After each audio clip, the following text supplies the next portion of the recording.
Hi guys, how are you? Today's subject is pretty broad, it's very diverse, it's all encompassing. You probably come across it several times a day, if not several times a week. It's intricate, it's multifaceted, it's multi-layered.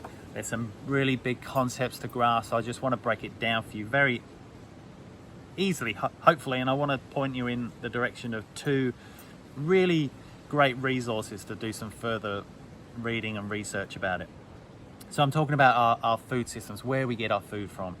If you're familiar with this YouTube channel or my podcast or anything that I do, you're probably aware that I talk about what to eat, even when to eat it. But I also talk about understanding the provenance of food, the sovereignty of food, so understanding full traceability, understanding how it got onto our plate and where it came from. So last year I wrote a book called The Sustainable Diet.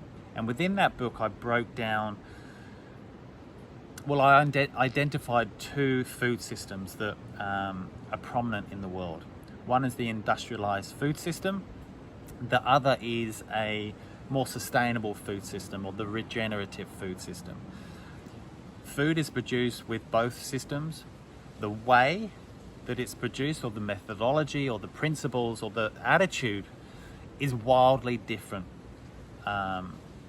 The industrialized version, I'm sure you've all seen images online or even documentaries that highlight the grotesque, almost hideous version of farming. It has profitability at its core, it has yield at its core, and often what's neglected is animal husbandry, ecological health, environmental health, and ultimately human health.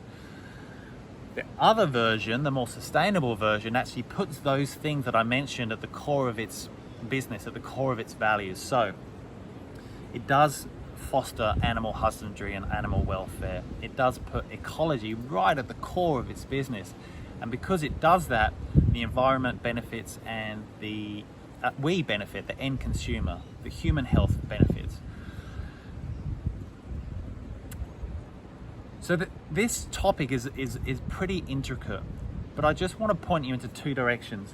One is obviously my book, The Sustainable Diet. The other, which has got me really impassioned about this, is the fact that on Netflix there's a documentary. It's called Kissing the Ground, and it details everything that I discussed in my book. But what gets me excited is that it's on bloody Netflix.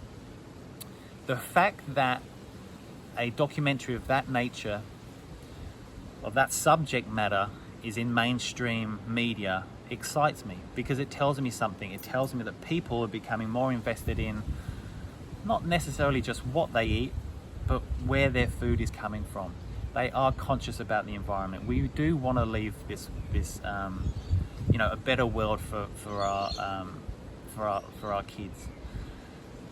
And so there is perhaps a shift in attitude, and that gets me really excited. So what can we do? What are the take homes here? I think as much reading and research as we can do is always a really good place to start.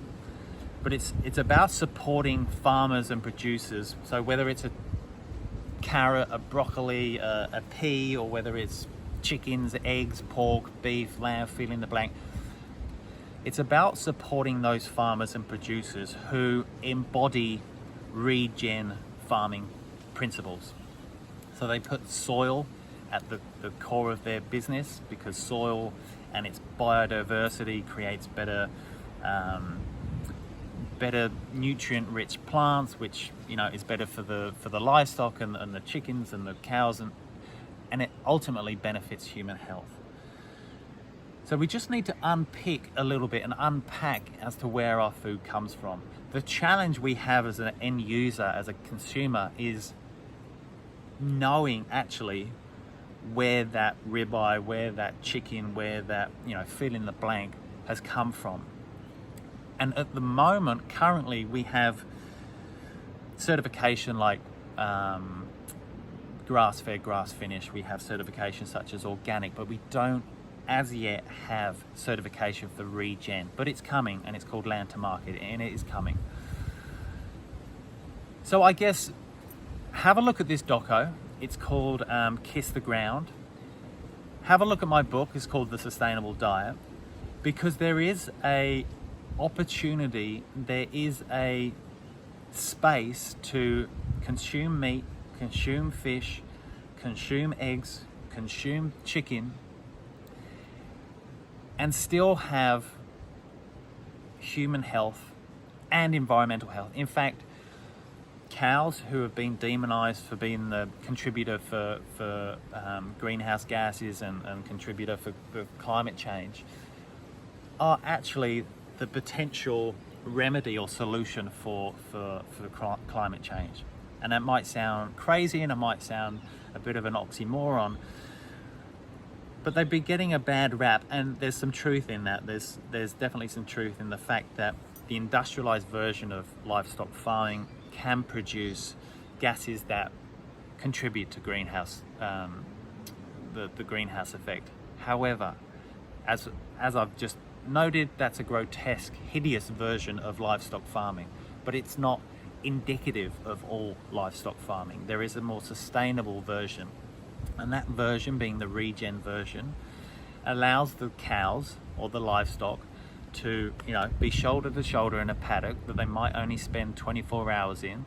They don't have the luxury of only choosing the sweet grasses because they're herded together as they would in nature, and they're keeping the grasses and the vegetation in a vegetative state, which is the optimal state grasses need to be in photosynthesis. So we're drawing carbon out of the atmosphere into the plants, into the roots, into the mycelium, and we're locking it into the soil. And a carbon-rich soil has a better ability to store water. And obviously, if there's attention paid to the soil, we're going to get better plants, we're going to get better grasses, which is better nutrients for the livestock, which ultimately is better nutrients for us. So there is a version of farming that promotes animal husbandry, soil health, ecological health, environmental health, and ultimately human health. We don't have to go vegan. You could argue that we eat too much protein in the world. I won't argue there. But when it comes to shopping in your supermarket aisles or in your butcher, just start asking the question, be the squeaky wheel. Where does that steak come from? Do you know the farmer? Any information on the farmer that I can search myself? Just start asking those questions. Anyway, I got very excited and very impassioned the fact that there's that video or that documentary online in Netflix, because it tells me something. It tells me that we are all getting more health conscious, we're all getting more environmentally conscious, and we're asking what can we do? Does it make a difference where we're getting our food from? Does it make a difference what choices we make in our butcher? Yes, it does. Anyway, food for thought. Check out Kiss the Ground, check out The Sustainable Diet by myself, and any questions, hit me up, scott@scottgooding.co. All right, have a good day.